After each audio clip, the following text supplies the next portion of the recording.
അതായത് ഹൈക്കമാൻഡ് കേട്ടിട്ടുണ്ടോ? ആർമിയില് അല്ല, ഹൈക്കമാൻഡ് എന്ന് വെച്ചാൽ ഉന്നത കമ്മിറ്റി എന്നുള്ള അർത്ഥത്തിലും പറയും. ഇപ്പം നമ്മൾ സാധാരണ ഇത് കേൾക്കൽ രാഷ്ട്രീയത്തിൽ കോൺഗ്രസിൻ്റെ ഹൈക്കമാൻഡാണ്. ഇത് കേരളത്തിലുള്ള കോൺഗ്രസ് പാർട്ടി ഇതിൻ്റെയൊക്കെ മേലെ ഹെഡ് ഓഫീസ് എന്നൊക്കെ പറയാം നിങ്ങൾക്ക് മനസ്സിലാൻ വേണ്ടിയിട്ട്. അതിലുള്ള ഡൽഹിയിൽ അതിൻ്റെ ആൾക്കാർ രാഹുൽ ഗാന്ധി, സോണിയാഗാന്ധി, പിന്നെ മല്ലികാർജുന ഖഡ്ഗെ ആൾക്കാരൊക്കെ ഉണ്ട്. ഇതാണ് അതിൻ്റെ ടോപ്പ്. അതായത് ആ കോൺഗ്രസ് പാർട്ടിയുടെ ഏറ്റവും ടോപ്പ് അതിനാണ് ഹൈക്കമാൻഡ് എന്ന് പറഞ്ഞത്. മനസ്സിലായില്ലേ? എല്ലാ പാർട്ടികൾക്കും ഉണ്ട്, BJPക്കും ഉണ്ട്, മാർക്സിസ്റ്റ് പാർട്ടിക്കും ഉണ്ട്, ഇവർക്കൊക്കെ ഉണ്ട്. ഇപ്പോൾ ഒരു കോൺഗ്രസ്സുകാരൻ നമ്മൾ സങ്കല്പിക്കുക, ചെറിയൊരു കോൺഗ്രസ്സുകാരൻ, നമ്മുടെ നാട്ടിലുള്ള ഒരു കോൺഗ്രസ്സുകാരൻ. ഈ കോൺഗ്രസ്സുകാരൻ ഹൈക്കമാൻഡിലുള്ള ഒരാളെ കാണാൻ പോകണം. ഇനി അത് വേണ്ട, നമുക്ക് ഒരാളെ തന്നെ പറയാം, രാഹുൽ ഗാന്ധിനെ കാണാൻ പോകണം.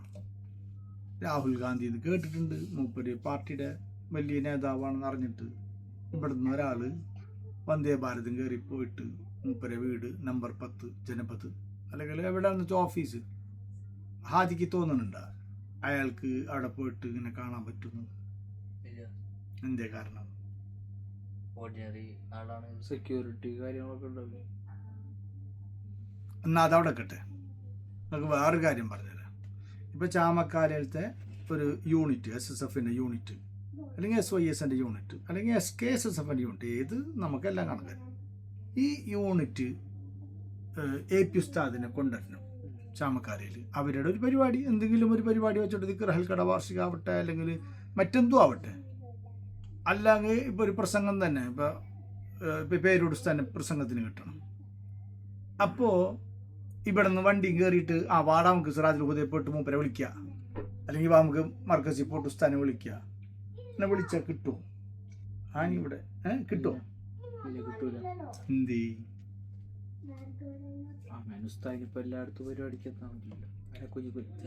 എന്നാ അങ്ങനെ വിട്. ഉസ്താദ് വാർദ്ധക്യം കൊണ്ടൊക്കെ ആയിരിക്കും നിങ്ങൾ പറഞ്ഞത്. അതൊന്നും ഇല്ലാത്ത ചെറുപ്പക്കാരനായൊരു സ്റ്റേറ്റ് നേതാവ്. അപ്പോഴോ എന്തേ വിളിക്കാൻ പോണ ആൾക്കൊരു ഇതാണ്, വിളിക്കാൻ പോണ നാട്ടിലത്തെ വലിയ പ്രമാണം കൊണ്ടുവന്ന് കുട്ടിക്കോ? അപ്പോഴോ ഇവിടെ ഇരിക്കുമ്പോഴത്തെ നല്ല പറയുമ്പോ അങ്ങോട്ട് തിരിക്കണ്ടല്ല. അവിടെ ഇരുന്നു എന്തേ ഇതെന്ത് വള്ളി ട്രൗസർ ഇട്ടിറക്കണം? പറ. അതിനൊറ്റ ഉത്തരമാണ് നിങ്ങൾക്ക് പറഞ്ഞാൽ മനസ്സിലാക്കാൻ എളുപ്പം. ഒരു പ്രോട്ടോകോൾ ഉണ്ട്. എന്താണ് പ്രോട്ടോകോൾ? സ്റ്റേറ്റ് ലെവൽ നേതാവിനെ, ഇപ്പോൾ സുന്നത്ത് ജമാഅത്തിൻ്റെ അതേത് വിഭാഗത്തിൽപ്പെട്ടാണെങ്കിലും ഒരു സ്റ്റേറ്റ് ലെവൽ നേതാവിനെ കിട്ടണമെങ്കിൽ അതിന് ചില പ്രോട്ടോകോൾ ഉണ്ട്, റൂൾസ് ഉണ്ട്. നിങ്ങൾ ചാമക്കാലത്തെ യൂണിറ്റുകാർ അതിൻ്റെ മേഖലാ കമ്മിറ്റിയോ ജില്ലാ കമ്മിറ്റിയോ ബന്ധപ്പെട്ട് അവരോട് പറയണം. എന്നിട്ട് അതിൽ കൂടെ കടന്ന് പോയിട്ട് വേണം സ്റ്റേറ്റ്, അത് എന്ത് വിഷയത്തിനും. പേരോട് ഉസ്താദ് ചിലപ്പോൾ അല്ലെങ്കിൽ AP ഉസ്താദ് പേഴ്സണലായിട്ട് മീറ്റിങ്ങിന് വല്ല സുഹൃത്തുക്കളുടെ അടുത്തോ പരിചയക്കാരുടെ അടുത്ത് വരും. അത് പരിപാടിക്ക് വരുന്നല്ല, അത് ആ വീട്ടുകാരനോ അയാളായിട്ടുള്ള ബന്ധം കൊണ്ട് വരുന്നതാണ്. അത് മറ്റൊരു വിഷയമാണ്. സംഘടനാ തലത്തിൽ അല്ലെങ്കിൽ ഒരു പൊതുപരിപാടിക്ക് വിളിക്കണമെങ്കിൽ അതിനൊരു പ്രോട്ടോകോൾ ഉണ്ട്. ആ പ്രോട്ടോകോൾ പാലിക്കണം. ഇപ്പം ഞാൻ പറഞ്ഞത് ഇതിനേക്കാൾ ഉപരിയായിട്ട് ഡൽഹിക്ക് പോയിട്ട് രാഹുൽ ഗാന്ധിനെ ഒരു കേരളത്തിലെ കോൺഗ്രസ്സുകാരൻ കാണുന്ന അത്ര എളുപ്പമല്ല. ഇനിയിപ്പോൾ പാർട്ടികൾ വിട്ട് ഗവൺമെൻറ്, ഇപ്പം നമ്മളായിട്ടുള്ള MLA അയാൾ കുറച്ചും കൂടി തെരഞ്ഞെടുക്കപ്പെട്ട ജനപ്രതിനിധിയല്ലേ, അല്ലെങ്കിൽ MP, ഇയാൾക്ക് നേരെ പോയിട്ട് ഇന്ത്യൻ പ്രധാനമന്ത്രിനെ കാണാൻ പറ്റുന്ന വിചാരിച്ചിരിക്കുന്നത്, അല്ലെങ്കിൽ ഇന്ത്യൻ പ്രസിഡന്റിനെ കാണാൻ പറ്റുന്ന വിചാരിക്കുന്നത്. നമ്മൾ സാധാരണക്കാർ വിട്ടുകളാണ്. ഇപ്പോൾ നമ്മുടെ നാട്ടിലെ MP അല്ലെങ്കിൽ MLA എനിക്ക് കുറച്ച് കാര്യങ്ങൾ പറയാനുണ്ട്, ഇവിടെ ഒന്നും ശരിയാവില്ല, അതൊന്നും മറ്റു പോയാൽ ഇന്ത്യൻ പ്രൈം മിനിസ്റ്റർ കാണാൻ പറ്റുന്ന വിചാരിച്ചിരിക്കുന്നത് പറ്റൂല. അതിന് പ്രോട്ടോകോൾസ് ഉണ്ട്. എന്താണ് പ്രോട്ടോകോൾസ്? ഇപ്പോൾ മനസ്സിലായ ഞാൻ പറയാൻ ഉദ്ദേശിച്ച കാര്യം മനസ്സിലായി. പ്രോട്ടോകോൾ ഉണ്ട്. ആ പ്രോട്ടോകോളിൽ കൂടെ പോകിയാൽ തന്നെ ആ വ്യക്തിനെ കാണാൻ പറ്റുള്ളൂ. അല്ലെങ്കിൽ ആൾക്കാരെ കൂട്ടത്തിൽ കാണാൻ പറ്റും, അദ്ദേഹം പരിപാടി പങ്കെടുക്കുന്ന അത് കാണാൻ പറ്റും. അതല്ലാതെ ആ വ്യക്തിയുമായിട്ട് നിങ്ങൾക്ക് എന്തെങ്കിലും ഒരു പേഴ്സണൽ ഒരു സംസാരം നടത്തണമെങ്കിൽ അല്ലെങ്കിൽ ഒരു മീറ്റിംഗ് നടത്തണമെങ്കിൽ അതൊരിക്കലും എന്തല്ല പ്രോട്ടോകോൾ ഇല്ലാണ്ട് നടക്കില്ല. അതാണ് അതിൻ്റെ പ്രൊസീജിയർ. മനസ്സിലായില്ലേ? ഇത് ഞാൻ ഏസി വന്നിട്ട് വിട്ടാ അവർ പുറത്താവും. അപ്പോൾ അടിച്ചിടേണ്ട ആവശ്യമില്ല. ഈ ഞാൻ ഇത് പറഞ്ഞു വന്ന സത്യമല്ല, നിങ്ങൾക്ക് ആ വിഷയം മനസ്സിലാവാനോ, പക്ഷെ എന്താണ് നിങ്ങൾക്ക് മനസ്സിലാവുമെന്ന് അറിയില്ല. ചില ആളുകളുണ്ട് നേരെ ഒരു പോക്കണം എവിടേക്ക്, അജ്മീറിലേക്ക്, എന്താണ്, അജ്മീർ. അല്ലെങ്കിൽ നാഹൂർക്ക്. ചെറുകിട സ്ഥലത്തൊന്നും അവരെ കാണൂല. നിങ്ങൾ എവിടെ ഉണ്ടാവുള്ളൂ അവര്? അജ്മീറിലാണ് പോകാതെ അങ്ങോട്ട് പോവുള്ളൂ. എന്നാൽ അവരുടെ തൊട്ടടുത്ത് മഹാന്മാരുടെ മക്കാമുകളുണ്ട്. അവിടെ ഒന്നും ഒരു കാണൂല, നിങ്ങൾ പോവുകയില്ല. ഇവിടെ ഒന്നും പോകാണ്ട് ചില തീരെ പോലാന്ന് നിഷേധിച്ചിട്ടല്ല ഞാൻ പറഞ്ഞത്. ഞാൻ ഈ ഒരു സിയാറത്തിന്റെ ഇപ്പൊ ഈ അടുത്തിപ്പോ ഒരാളെന്നെ വിളിച്ചു പറഞ്ഞു ഇയാൾ അജ്മീറിൽ നിന്ന്.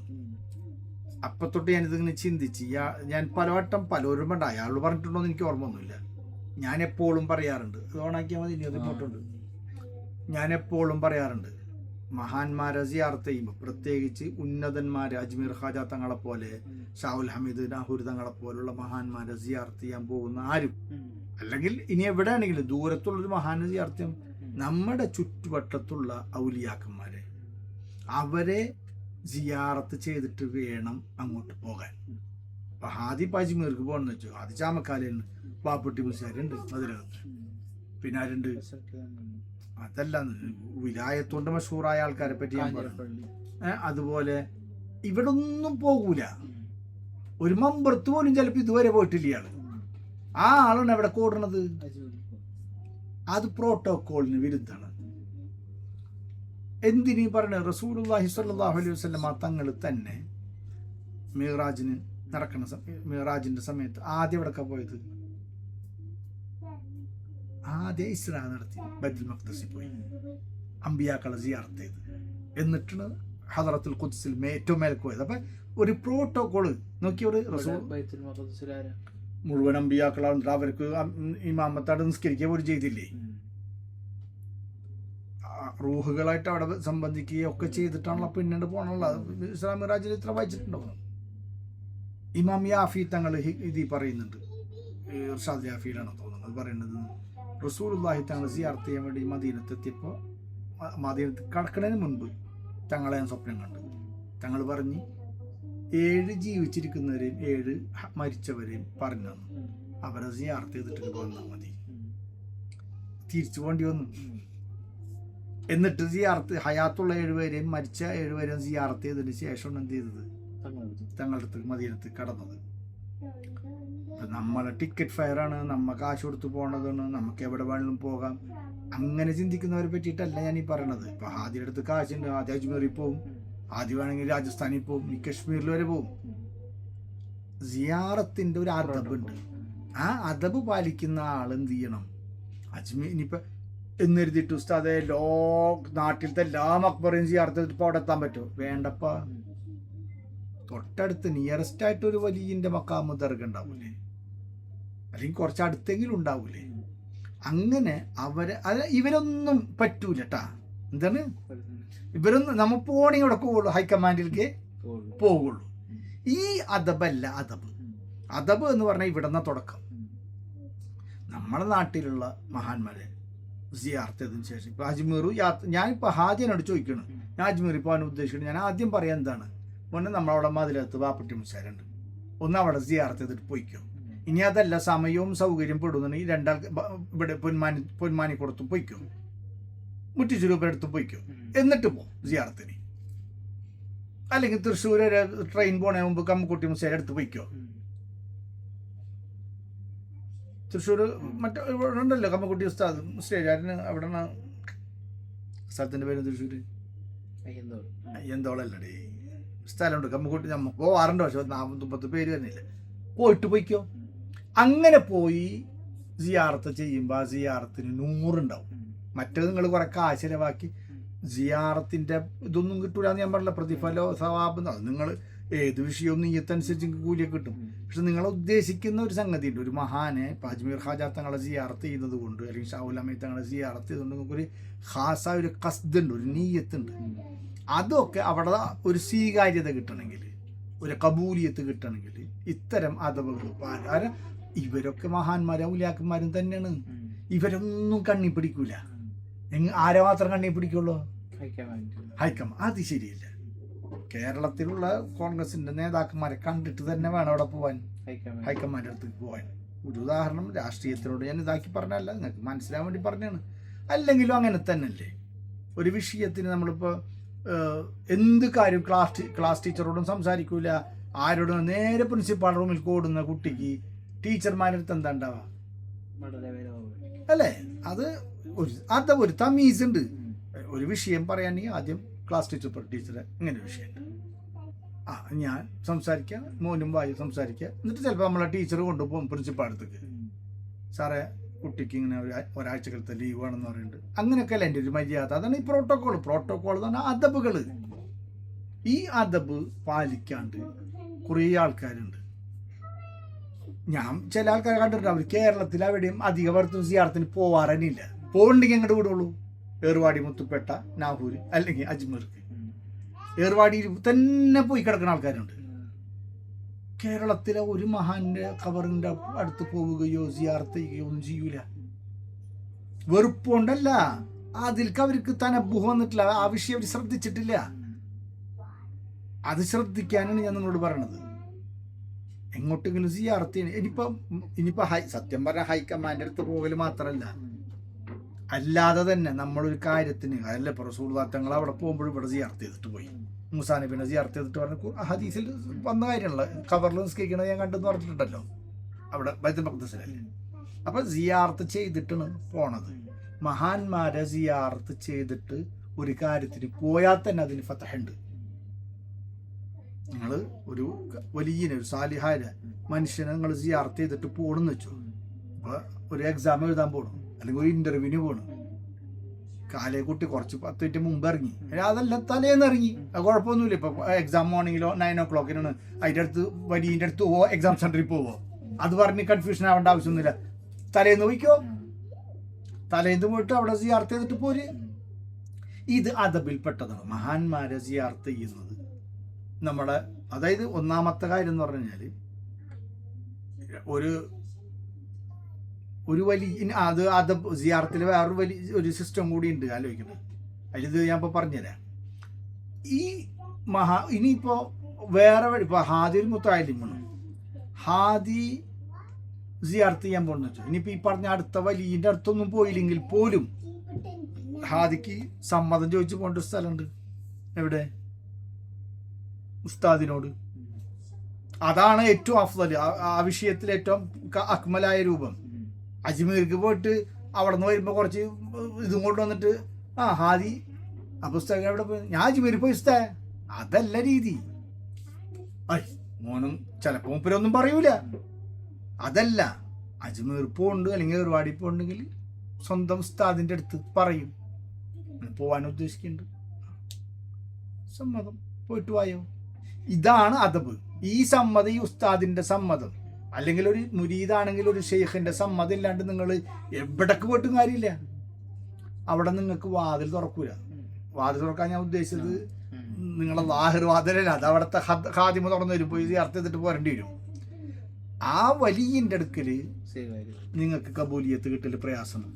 കാരണം നിങ്ങൾ വന്നിട്ട് അത് നിങ്ങൾ മോശക്കാരായിട്ടല്ലേ, നിങ്ങൾ വന്ന പ്രോട്ടോകോൾ പാലിച്ചിട്ടില്ല.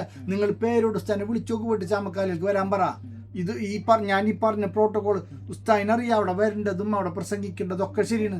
പക്ഷെ മോനെ പറഞ്ഞിട്ട് കാര്യമില്ല. മോനെ, നിങ്ങൾ പ്രോട്ടോകോൾ പാലിച്ചു വാ. എനിക്ക് എന്നെ ക്ഷണിക്കുമ്പോൾ ഇങ്ങനെ സിസ്റ്റം ഉണ്ട്, എന്നിട്ട് ജില്ലാ കമ്മിറ്റിയിൽ നിന്ന് വരണം ലെറ്റർ, ഇത് ചാമക്കാല മഹലിൽ അല്ലെങ്കിൽ യൂണിറ്റിലേക്ക് പോകണമെന്ന്. അപ്പോഴാണ് ഞാൻ വരിക. നിങ്ങളുടെ ആവശ്യം എനിക്കറിയാം, നിങ്ങൾ സുന്നികളാണെന്നറിയാം, നിങ്ങൾ എന്നെ പറ്റിക്കൂലെന്നറിയാം, everything I know, but I can't come. അങ്ങനെ പ്രോട്ടോകോളുണ്ട്. ഇത് തന്നെയാണ് ഇവിടെ. ഇപ്പൊ റസൂലുള്ളാഹി തങ്ങളുടെ അടുത്തേക്ക് നീ പോണത് ഇമാം യാഫി തങ്ങൾക്ക് സ്വീകരിച്ചാൽ പോരെ, ഇവിടെ പോരുന്നിട്ട് ചിട്ടകൾ പ്രോട്ടോകോൾ ഉണ്ട്. എന്നാൽ 7 ആൾക്കാരെ പോയി സിയാറത്ത് ചെയ്യും, 7 ആൾക്കാരെ ജീവനോടുള്ളവരെ കണ്ടിട്ട് വാ, എന്നിട്ട് ഇങ്ങോട്ട് വന്നാൽ മതി. അപ്പം ഈ നമ്മളറിയാത്ത ഇത്തരം ചില പ്രോട്ടോകോളുകൾ പാലിക്കൽ അത്യാവശ്യമാണ്. അപ്പോൾ ഒരു മനുഷ്യൻ, ഒരു മുതഅല്ലിം അല്ലെങ്കിൽ ഒരു മുരീദ്, ഒരു ശിഷ്യൻ, അയാളുടെ ഉസ്താദ് ഹയാത്തുണ്ടെങ്കിൽ ആ ഉസ്താദിനെ പോയി ആദ്യം സിയാറത്ത് പറയണം. ഇനി അദ്ദേഹം വഫാത്താണ്, ഇപ്പം ഞാനിപ്പോൾ പോകണം, ഞാൻ പാച്ചമുറി പോകണമെങ്കിൽ ഞാൻ നിർബന്ധമായിട്ട് ഞാൻ മുട്ടിച്ചൂരി പോകണം. മുട്ടിച്ചൂരി പോയിട്ട് അവിടെ നിന്ന് വേണം ഞാൻ അജ്മീർ പോകാൻ. അപ്പം ഞാൻ പാപ്പട്ടി മോശം എടുത്ത് പോലും കുഴപ്പമില്ല.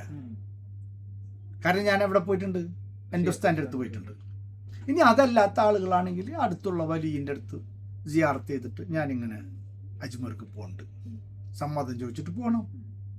ആ പോക്കാണ് പോക്ക്. അല്ലാതെ ഇവിടെ ഒന്നും കണ്ണി പിടിക്കാണ്ട് നേരെ അങ്ങോട്ട് വണ്ടി വിട്ടുകൊണ്ടൊന്നും നിങ്ങൾ ഉദ്ദേശിക്കുന്ന ഇത് നിങ്ങൾക്ക് കരസ്ഥമാവൂല.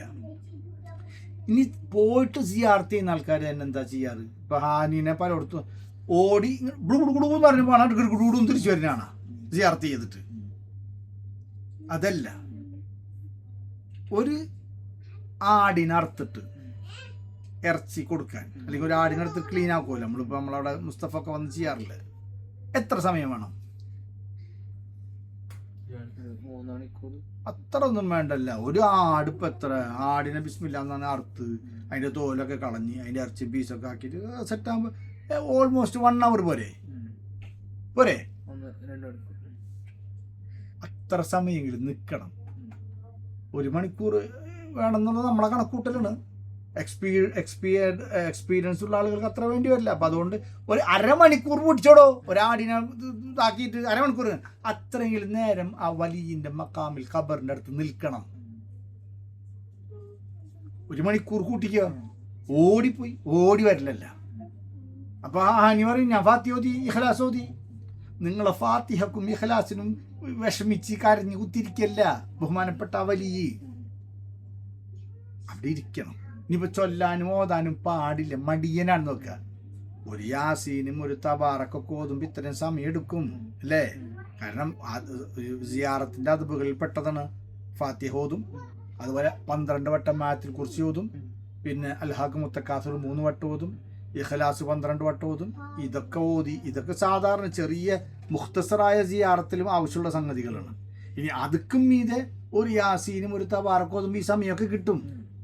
ഇനി ഓതാൻ മടി ചില സമയത്തുണ്ടാവും, മൂടുണ്ടാവില്ല, ഹാദിക്കുണ്ടാവാറില്ലേ, ഓതാൻ മൂടുണ്ടാവില്ല.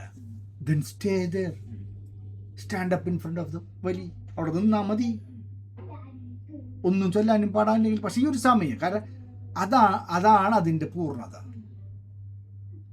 അതാണ് പൂർണ്ണത. അതിന് വലിയ പ്രത്യേകതകളുണ്ട്. മഹാന്മാർ പല പ്രത്യേകതകൾ. ആ സമയം, അത്ര സമയമെങ്കിലും ഒരു വലിയൻ്റെ, ജീവിച്ചിരിക്കുന്ന വലിയാണെങ്കിലും വഫാത്തായ വലിയാണെങ്കിലും അവിടെ നിന്ന് കഴിഞ്ഞാൽ അതിനൊരുപാട് പ്രത്യേകതകൾ മഹാന്മാർ പറയുന്നുണ്ട്. അപ്പം അത് കിട്ടണ്ടേ? ചൊല്ലണം എന്ന് പറഞ്ഞിട്ടില്ല, ഒരു ഷർത്തൊന്നും പറഞ്ഞിട്ടില്ല, കൂഫെന്ന് പറഞ്ഞിട്ടുള്ളൂ, നിന്നാ മതി. അദ്ദേഹത്തിൻ്റെ ഹദറത്തിലുണ്ട്. ഒന്നാമത്തത് എന്താണ്? അള്ളാഹുവിൻ്റെ റഹ്മത്ത് ഇറങ്ങുന്ന സ്ഥലങ്ങളാണല്ലോ. അപ്പം അവിടെ നിന്നൂടി. ഇപ്പം മഴ പെയ്യുമ്പോൾ നമുക്ക് കുടയില്ലെങ്കിൽ നമ്മ അവിടെ നിന്നാൽ, ഇപ്പം ആരെ പറമ്പിലാണെങ്കിലും നിൽക്കും. മഴ പെയ്താൽ നമുക്കും നമ്മളും നനയോ? നമ്മുടെ പോലീസ് കൊണ്ടല്ല മഴ പെയ്യുന്നത്, അത് അന്തൂർഖാന്റെ പറമ്പിലാണ് പെയ്തത്, നമുക്കും കിട്ടൂല അതിന്റെ ഗുണം. അതേപോലെ മഹാന്മാര് ഔലിയാക്കന്മാരുടെ മക്കാമുകളിൽ അവരന്ത്യവിശ്രമം കൊള്ളുന്ന സ്ഥലങ്ങളിൽ റഹ്മത്ത് ഇറങ്ങുന്നു, അള്ളാഹുവിൻ്റെ റഹ്മത്തിൻ്റെ മലായിക്കത്തുകൾ വരുന്നു. അതിന് പുറമെ അവിടെ ഒരുപാട് സാലിഹ്യങ്ങൾ വേറെ സിയാറത്ത് ചെയ്യാൻ വരുന്നു, അവർ ദുആ ചെയ്യുന്നു. പല തരത്തിൽ, അത് എല്ലാം നന്മകളുടെ ഒരുപാട് തരം നന്മകൾ ഒരുമിക്കുന്ന സ്ഥലമാണ്. അവിടെ നമ്മ ഒന്നും ചെയ്യാണ്ട് നിന്നാലും നമ്മൾ ഷക്കിയാവൂല. കാരണം ഒന്നാമത് അള്ളാഹു എന്നെ പറഞ്ഞു കൂനുമാ സാധിക്കങ്ങൾ കൂടെ നിൽക്കുക എന്ന് വെച്ചാൽ അവർ കൂടെ കൂട്ടത്തിൽപ്പെട്ടാൽ മതി. അൽ കഹ്ഫ് സൂറത്തിൽ പട്ടിയുടെ സംഭവം അറിയാമല്ലോ. അവരൊക്കെ അല്ല മഹാന്മാർ. പട്ടിയെ അവിടെ കൂടെ കിടന്നല്ലേ ഉള്ളൂ. അത് മൂപ്പര് വരെ എന്താ ചരിത്രത്തിൽ ഇടം പിടിച്ച് പട്ടി വരും ചൊല്ലിയിട്ട, പട്ടിക്ക് വരെ തൗഹീദ് ഉണ്ടായിട്ട ഒന്നുമല്ലല്ലോ. പട്ടി പോലും മഹാന്മാരെ കൂടെ കൂടിയപ്പോൾ എന്തായി? രക്ഷപ്പെട്ട്. സ്വർഗത്തിലുണ്ടാവുന്ന ആകപ്പാടൊരു പട്ടി ഏതാണ്? ഈ പട്ടിയിൽ. ആ പട്ടിയുടെ പ്രത്യേകത എന്തുകൊണ്ട്? മഹാന്മാർ കൂടെ നിന്നു, വാലാട്ടിയിട്ടൊക്കെ ഇഴിച്ചിട്ട് അവിടെ കിടന്നു, അത്രയല്ലേ ഉണ്ടായിട്ടുള്ളൂ. അപ്പം നമ്മ എന്തായാലും റസൂലുള്ളാഹി സ്വല്ലല്ലാഹു അലൈഹി വസല്ലം തങ്ങൾ ഉമ്മത്തിൽപ്പെട്ട ഒരു മുഅ്മിനായ ഒരു മനുഷ്യനല്ലേ. അപ്പം നമുക്കങ്ങനെ പരാജയപ്പെടാം. ഒന്നാമത് അവരെ കൂടെ നിന്നവൻ തന്നെ ശക്തി മല്ലാ യഷ്ഖ ജലീസുഹു എന്നാണ്. അവരെ കൂടെ സഹവസിക്കുന്നവർക്ക് പരാജയം വരില്ല. മഹാന്മാരുടെ കൂടെ അതിന് മരിച്ച മഹാൻ ജീവിച്ചിരിക്കുന്ന മഹാൻ എന്നുള്ള ഫറക്കൊന്നുമില്ല. മാത്രമല്ല അതിൽ വേറെയും ചർച്ചകളൊക്കെ ഉണ്ട്. സറൂഖ് തങ്ങളൊക്കെ വലിയ കിതാബുകളൊക്കെ എഴുതിയിട്ടുണ്ടെന്ന്. ജീവിച്ചിരിക്കുന്നവരെ കൂടെ സഹവസിക്കലാണോ കൂടുതൽ ഉപകാരപ്രദം, യൂസ്ഫുൾ, അല്ല വഫാത്തായവരെ കൂടെ പോയിരിക്കലാണോ യൂസ്ഫുൾ എന്നൊക്കെ ചർച്ച ചെയ്തില്ല. നമുക്കിപ്പോൾ അതൊന്നുമല്ല. സിയാറത്ത് ചെയ്യുമ്പോൾ നമ്മൾ ചെയ്യേണ്ട ചില കാര്യങ്ങളാണ്. അതാണ് ഇപ്പോഴത്തെ പ്രോട്ടോക്കോൾ. ഒന്ന്, ചുറ്റുവട്ടത്തുള്ള ഒരു വലിയനെങ്കിലും സിയാറത്ത് ചെയ്തിട്ട്, അതല്ല എത്ര വലിയ നിങ്ങൾ എത്ര മഹാന്മാരെ സിയാറത്ത് ചെയ്തിട്ട് അവരോട് സമ്മതം ചോദിച്ചു പോകണോ അത്ര കണ്ട് നിങ്ങൾക്ക് അവിടെ 100 കൂടും, ഫതഹ് ഉണ്ടാവും. ഇനി അതിന് എപ്പോഴും എല്ലാം പോസിബിൾ ആവണമെന്നില്ല. സോ അറ്റ്ലീസ്റ്റ് അത് തന്നെ എപ്പോഴും ശ്രദ്ധിക്കേണ്ടത് നമ്മുടെ തൊട്ടടുത്തുള്ള അവരിലൂടെയാണ് നമുക്ക് മദത് കിട്ടണം. നമ്മളവിടെ പൊന്മാനിക്കോട് മൂപ്പര്, ബാപ്പട്ടി മുസ്ലിയാര്, ഹബീബ് ബിൻ മാലിക് ചരമാപ്പള്ളിയിൽ ഇങ്ങനെയുള്ള കിബാരികൾ മഹാന്മാർ ഇവിടെ ഉണ്ട്. ഇവരൊന്നും നമുക്ക് പിടിക്കൂല, ഇവരൊന്നും നമ്മൾ സിയാറത്ത് ചെയ്യൂല.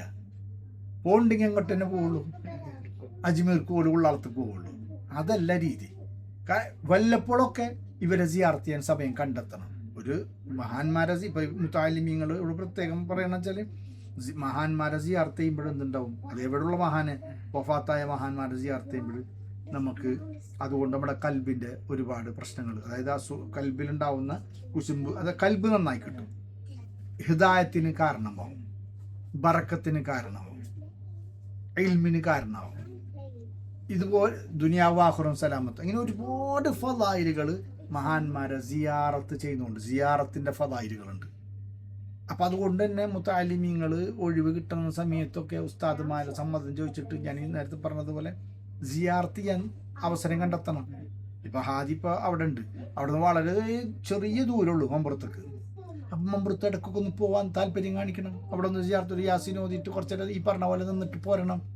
അതുകൊണ്ട് നന്മയേ വരുള്ളൂ, ഫതഹ് ഉണ്ടാവുള്ളൂ. മനസ്സിലായില്ലേ? അതേപോലെ തന്നെ ഞാൻ ഈ പറഞ്ഞത് നമ്മുടെ ചുറ്റുവട്ടത്തുള്ള മഹാന്മാരെ സിയാറത്ത് ചെയ്യാനും സമയം കണ്ടെത്തണം. അതിപ്പോൾ അജ്മീറിൽ പോകണ്ടെങ്കിൽ മാത്രമല്ല, അല്ലെങ്കിലും ഇടയ്ക്കൊക്കെ ഈ പറഞ്ഞ മഹാന്മാരെ ചുറ്റുവട്ടത്തുള്ള ഔലിയാക്കന്മാർ ആരുടെയും നമ്മൾ എവിടെ ഇപ്പം നമ്മളിപ്പോൾ ഒടുങ്ങക്കാട് പള്ളിക്കൽ ഇടയ്ക്ക് പോകും. കാരണം നമ്മളിപ്പോൾ നിയറസ്റ്റ് അവിടെയാണ്, മൂപ്പിലടുത്താണുള്ളത്, MKC-ലുണ്ട്. അപ്പോൾ അവിടെ സിയാറത്ത് ചെയ്യും. അങ്ങനെ നിയറസ്റ്റ് പ്ലേസിലുള്ള ഔലിയാക്കന്മാരെ സിയാറത്ത് ചെയ്യണം. അതിലുപരി വലിയ സ്ഥലത്തേക്ക് പോകുന്നുണ്ടെങ്കിൽ എന്ത് ചെയ്യണം, ഇവിടെ എന്തായാലും കയറിയിട്ട് പറഞ്ഞിട്ട് സമ്മതമായിട്ട് വേണം. മുത്തഅല്ലിമു ഉസ്താദുമാര് ഷേഖന്മാര് ഹയാത്തുള്ളവരാണെങ്കിൽ അവരോട് പറഞ്ഞിട്ട് പോകണം. ഞാൻ അജ്മീറിൽ പോകണം, സമ്മതം ചോദിക്കാണ്ട് ഓടിപ്പോവല്ല, തിരിച്ചു വന്നിട്ട് സർപ്രൈസ് എന്ന് പറയലല്ല.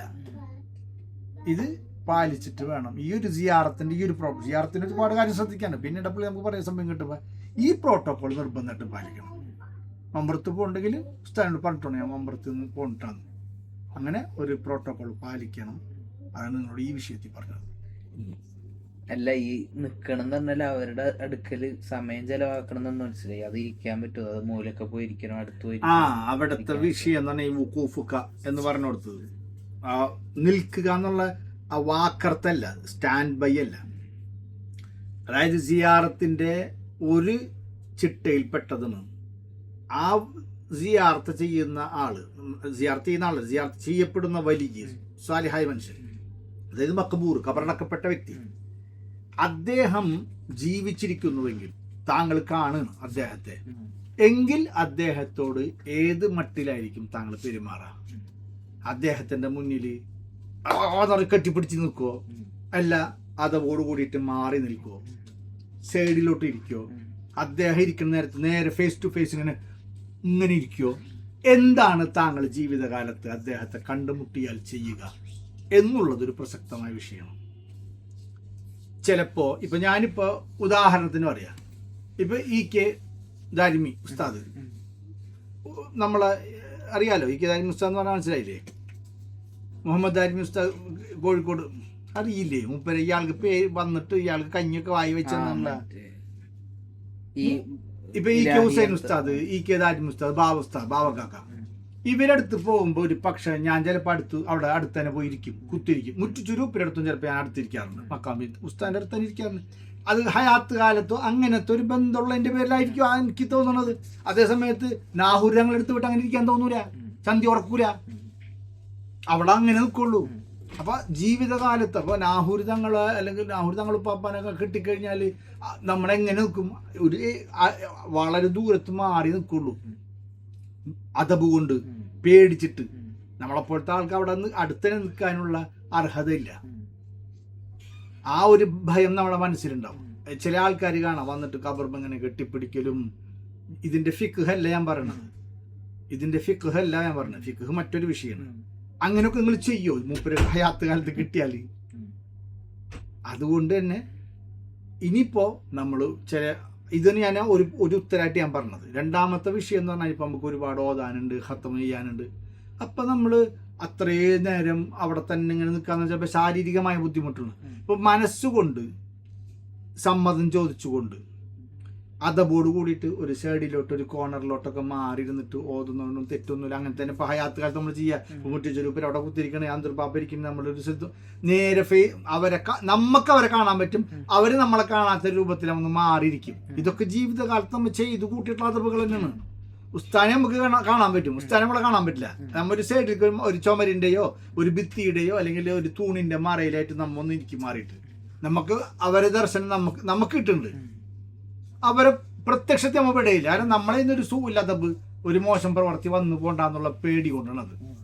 അതേപോലെ തന്നെ ഇപ്പൊ മടവൂരും പോയി സലാമൊക്കെ പറഞ്ഞ് അതാദ്യം ചില അതബുകളുണ്ട്. സിയാറത്തിന്റെ അതബ് ഞാനിപ്പോ പറയണില്ല, അത് പിന്നെ പറയാം, കുറച്ചും കൂടി നീണ്ടുപോകും. അവിടെ ചെന്ന് ഇസ്ലാമോലേക്കൊക്കെ പറഞ്ഞ് കുറച്ച് കഴിഞ്ഞിട്ട് മാറി നിന്നിട്ട് ഒരു സൈഡിലോട്ട് മാറി നിന്നിട്ട് നമുക്ക് ഈ പറഞ്ഞ പോലെ ഓതാനും പാടാനും ചൊല്ലാനും ഒക്കെ അവിടെ ചെയ്യാൻ പറ്റും. എന്നിട്ട് പിന്നെ അതിന് ശേഷം പിന്നെയും കുറച്ചും കൂടെ അടുത്തേക്ക് വന്നിട്ട് സംസാരിക്കുക, ദ്വാരക്കൊക്കെ ചെയ്യാം. അപ്പം ഇതൊന്നും തെറ്റല്ല. അല്ലാണ്ട് ആ വടി പോലെ ഞാൻ വുക്കൂഫുക്കാന്ന് പറഞ്ഞ ആ സംഭവം ഇങ്ങനെ നിൽക്കുക എന്നുള്ളതല്ല. അതാ ഹദറത്തിൽ നമ്മൾ സന്നിഹിതരാവുക എന്നുള്ളതാണ്. ഹുദൂറുക്കാന്ന് തന്നെയാണ് അതിനർത്ഥം. സാന്നിധ്യമാണ് ഇമ്പോർട്ടന്റ്. മനസ്സിലായില്ലേ? അപ്പൊ ഞങ്ങൾ ഇരിക്കാൻ വേണ്ടിട്ട് ആ റൂമിന്റെ പുറത്ത് ഇരിക്കാറുണ്ട്, തൊട്ട് പുറത്ത് ഭിത്തിയുടെ അപ്പുറത്ത്. എവിടെ? മടവൂര് പോയാല് അത് ഞങ്ങൾ ചിലപ്പോ ഗ്രൂപ്പായിട്ട് കുട്ടികൾ മൊത്തത്തിൽ പോകേണ്ടിരിക്കും. അപ്പോഴും അത് അവിടെ ചെലവാക്കിയ പോലെ തന്നെ. എവിടെയാണ് അത്? ഇതുപോലെ അവരുടെ മറുണ്ട്, അതായത് മക്കാമുണ്ട് പുറത്ത് പള്ളിയിലോട് ചേർന്നിട്ട്. മറ്റേ ഹോളല്ലേ ചികരിച്ചോട് തന്നെ 2 സ്റ്റേജ് അല്ലേ? ഒന്ന് കേറി ചെന്ന് പിന്നെ അതിന്റെ അകത്താണ് റൂം. അല്ല അതല്ല, ഏറ്റവും അതിന്റെ ഉള്ളിൽ ഇപ്പൊ ആരും കേട്ടണില്ല. ഇല്ല, അതിന്റെ പുറത്ത് പള്ളിയുടെ ഉള്ളില്, അതായത് ഭിത്തി ഉണ്ട്. അതായത് നമ്മുടെ ഭിത്തിയുടെ അപ്പുറത്ത് നേരെ ഉള്ളിലത്തെ മക്കാമാണ്. അപ്പൊ ഞങ്ങള് പുറത്തിരുന്നാല് നിങ്ങൾ അത് പറ്റൂല. അതെന്തുകൊണ്ട് പറ്റൂല എന്ന് പറഞ്ഞാല് നിങ്ങൾ കൂട്ടുകാരായിട്ട് കൂട്ടുകൂടിയിരിക്കുമ്പോൾ സത്യത്തിൽ നിങ്ങൾ ആ ഹദറത്തിനെ മറക്കുന്നുണ്ട്. ഞങ്ങൾ ഇവിടെയാണ് ഉള്ളതെന്നുള്ളത് മടവൂരി ഇരുന്നിട്ട് കൊച്ചു വർത്തമാനം പറയണ നിങ്ങൾ അത് സത്യത്തിൽ അതുകൊണ്ട് ഇല്ല, അതുപോലെ സംഭവിക്കും കൊടുത്ത്. കാരണം നിങ്ങൾ അത്രയും വലിയ മഹാന്റെ ഹദറത്തിൽ ഇപ്പുറത്ത് നിന്നിട്ട് റാഫിലിങ്ങളാണ്, അശ്രദ്ധയിലാണ്, കെയർലെസ് ആണ് നിങ്ങൾ. അത് വേറെ വിഷയം. അപ്പൊ ഓക്കെ, അത് മറ്റുള്ളവർക്ക് അതാണ് പറഞ്ഞത്. നിങ്ങൾ കൂട്ടുകാർ കൂടിയിരുന്ന് അത് അങ്ങനെയാണെങ്കിൽ നമ്മളെ വീട്ടിലിരുന്നാൽ പോലും നമ്മ ആ ഹദറത്തിലേക്ക് എത്തുമല്ലോ. അത് വിഷയം വേറെ. ഞാൻ ഇപ്പോ 2-3 കാര്യങ്ങളുണ്ടല്ലോ. ഇപ്പൊ ഹജറുൽ അസ്വദ് തന്നെ മുത്തണ നേരത്ത് ബാക്കിയുള്ളവർക്ക് പ്രശ്നങ്ങൾ ഉണ്ടാക്കരുതല്ലോ. എല്ലാണ്ടൊക്കെ മുത്താൻ പറ്റുമ്പോഴല്ലേ മുത്തണ്ടുള്ളൂ. ആൾക്കാരെ തിക്കി പിടിച്ചിട്ട് പോയിട്ട് ശല്യപ്പെടുത്തിട്ട് മുത്തണയിലൊന്നും വലിയ പുണ്യൊന്നും ഇല്ലല്ലോ. ഇല്ല. അതേപോലെ ബാക്കിയുള്ള സിയാറത്തിന് വരുന്ന സാഹചര്യങ്ങളെ പരിഗണിച്ചിട്ട് നമ്മളൊന്ന് മാറി നിൽക്കുന്നതൊക്കെ ആ മഹാന്മാർക്ക് ഇഷ്ടം തന്നെയാണ്. പക്ഷെ നമ്മളെ കൽബ് ആ ഹദറത്തിൽ നിന്ന് പോകരുത്. ജിസ്മു കൊണ്ട് കുറച്ച് ദൂരത്തായിരുന്ന വിഷയമൊന്നുമല്ല. കൽബ് അവിടെയാണ് കണക്റ്റഡ്. ആ മഹാനെ കാണാൻ വന്നാണ്. അപ്പൊ ആ ഹദറത്തിലാണ്, അവിടെ തന്നെയാണ്. അത് നമ്മളെ അതിന്റെ 7 അയലത്ത് ഇങ്ങനെ ചുറ്റിക്കറങ്ങിയാലും നമ്മുടെ കൽബ് എവിടെ തന്നെ ഉണ്ട്, അവിടെ ഉണ്ട്. അവിടെ നിന്ന് ഒരു ലഹദത്ത് ഗഫലത്ത് വന്നാൽ ഒരു സെക്കൻഡ് നേരത്തേക്ക് നിങ്ങൾ അവിടെ നിന്ന് അല്ലാണ്ടായിട്ട് ആയ അപ്പൊ നിങ്ങൾ പരിധിക്ക് പുറത്തായി. അതല്ലെങ്കിൽ നിങ്ങൾ പരിധി തന്നെയാണ്. കാരണം എന്താണ്, എന്നോട് ഇടക്ക് ആരിന് ശബ്ദാതങ്ങളും പറഞ്ഞിട്ടുണ്ട്. വേറെ ഒരു ഷേഖ് പറഞ്ഞല്ല എന്നോട്, 2-3 മഹാന്മാരെന്ന് പറഞ്ഞിട്ടുണ്ട്. ഞാൻ അവരെ ഇവിടേക്ക് എനിക്ക് എത്താൻ പറ്റാണ്ട, ഞാൻ അറിയുന്ന ഹബീബും 2-3 ആൾക്കാർ മരിച്ചു എന്നുണ്ട്. അതായത് അപ്പൊ അവരെന്നോട് പറഞ്ഞു വെച്ചാൽ നീ ഞങ്ങളെ കൂടെ ഉണ്ട്, ഞാൻ കറാമയിലാണ്, നീ കാരണം നീ നമ്മളെ സ്നേഹിച്ച് നമ്മളെ കൂടെ ആവാൻ വേണ്ടി ആഗ്രഹിച്ചിട്ട് മനസ്സുകൊണ്ട് നീ ഞങ്ങളെ കൂടെ ഉണ്ട്. സോ നീക്ക് ഞങ്ങളെ കൂട്ടത്തിൽ പോലെ തന്നെ. മോനെ ഒരു കാര്യം ഓർക്കണം, ഉസ്മാൻ ഇബ്നു അഫ്ഫാൻ തങ്ങൾ റസൂലുള്ളാഹി തങ്ങളുടെ മകളുടെ ഭർത്താവ്, 3ാമത്തെ ഖലീഫ, അറിയാലോ. ബഹുമാനപ്പെട്ടവർക്ക് ഒരു പദവി ഉണ്ട്. എന്താണ് പദവി? ബദരീങ്ങളിൽപ്പെട്ട ആളാണ്. ആരാണ്? അതായത് ബദർ സഹാബിയാണ്. ബദരീങ്ങളിൽപ്പെട്ട ആളെന്ന് ഒരു പ്രത്യേക മഹത്വല്ലേ. പക്ഷെ മുമ്പ് ബദർ യുദ്ധത്തിൽ പങ്കെടുത്തിട്ടില്ല. ബദർ യുദ്ധത്തിൽ പങ്കെടുക്കാണ്ട് ബദരീങ്ങളയ്യപ്പെട്ട ആളാണ്. കാരണം അന്നേരത്ത് റസൂലുള്ളാഹി തങ്ങളുടെ മകളും മുപ്പരുടെ ഭാര്യയുമായ ഉഖയ്യ ബീവി സുഖമില്ലാണ്ട് ഭാര്യനെ ശുശ്രൂഷിക്കലായിരുന്നു. പക്ഷെ അള്ളാന്റെ റസൂൽ അത് കൊടുത്തു. കാരണം വെച്ചാൽ അവിടെ ഇതിന്ന് നിസ്സഹായ അവസ്ഥയിൽ ഈ ഹിദ്മത്ത് എടുക്കണാണ്. കൽബൊക്കെ എവിടെയാണ്? അവിടെ ഉണ്ട്, എല്ലാ അർത്ഥത്തിലും അവിടെ ഉണ്ട്. പിന്നെ എന്തിനാ കൊടുക്കാതിരിക്കണം? അപ്പൊ ഇത് വലിയ ഇമ്പോർട്ടന്റ് ആണ്. അതുകൊണ്ട് ഇപ്പം അവിടെ മടവൂരൂപരെ പറഞ്ഞപ്പോൾ ഞാൻ ഈ കാര്യം കൂടി പറഞ്ഞു. എന്തെന്ന് അത് നമ്മള് എവിടെ നിന്നാലും നമ്മുടെ ആ ഒരു കാന്തിക വലയുണ്ടല്ലോ, എന്താണ് പറയാ, കാന്തിക വലയത്തിന് എന്താ പറയാ, മാഗ്നറ്റിക്. അത് അവിടെ ഉണ്ട്. നമ്മുടെ കൽബും അവരെ കൽബും ആ കണക്ഷൻ ഉണ്ട്. അല്ലാണ്ട് പുറത്ത് വന്നിരുന്നിട്ട് എന്താണ് വിശേഷം അത് പിന്നെ പോയി. അപ്പൊ മുറിഞ്ഞത് ഏതുപോലെ നിസ്കരിച്ച് സലാം വീട്ടി, നിസ്കാരത്തിൽ നിന്ന് വിട്ട്, നിസ്കാരം കഴിഞ്ഞല്ലോ. പക്ഷെ അതേ ഇരുത്തം ഇരിക്കുന്ന വ്യക്തി, മുസല്ലയിൽ ഇരിക്കുന്നവർക്ക് നിസ്കരിക്കുന്ന അതേ പ്രതിഫലം ഹദീസുകളൊക്കെ ഉണ്ട്. ആ ഇരുത്തത്തിന് പ്രത്യേകത ഇല്ലേ? വർത്താനം പറയാതെ അയാള് സലാം വീട്ടിയിട്ട് അങ്ങനെ തന്നെ ഇരിക്കുന്നു. ആ ഇരുത്തത്തിന് എന്നെ പ്രതിഫലമുണ്ട്. അവനെ നിസ്കരിക്കുന്നവനായിട്ട് മുസല്ലിയായിട്ട് തന്നെ കണക്ക് കൂട്ടുന്നതാണ്. ഇവിടുത്തെ യഥാർത്ഥ വിഷയം എന്താണ്? അവനവന്റെ കൽബ് കൊണ്ടാണ്, അള്ളാഹുവിന്റെ ഫിക്കറിലാണ്. ഇതേപോലെ നമ്മൾ സിയാറത്ത് ചെയ്ത് ആ ഹദറത്തിന്റെ അടുത്ത് നിന്ന്, ഖബറിന്റെ അടുത്ത് നിന്ന്, എന്നിട്ട് നമ്മൾ മാറി നിന്നാലും നമ്മുടെ കൽബ് അവിടെ ഉള്ളതിന്റെ പേരിൽ നമ്മൾ അപ്പോഴും സായിർ തന്നെയാണ്. അതേ സമയത്ത് ഇപ്പുറത്ത് വന്ന് നിങ്ങൾ ദുനിയവിയായ അസുകാരികളിൽ കാര്യങ്ങൾ ഇടപെട്ട് കഴിഞ്ഞാൽ നിങ്ങൾ സിയാറത്ത് എന്നുള്ളത് മുറിഞ്ഞപ്പോ അതോടെ ചെയ്തോടത്തോളം ഉണ്ട്. പിന്നെ നിങ്ങൾ സായിറല്ല. പറഞ്ഞാൽ മനസ്സിലായി? ഞാൻ ഇതിന്റെ ഫിഖ് അല്ലട്ട് ഈ പറഞ്ഞതൊന്നും. സംസാരിക്കുന്നതും ഫോൺ വിളിക്കണമൊന്നും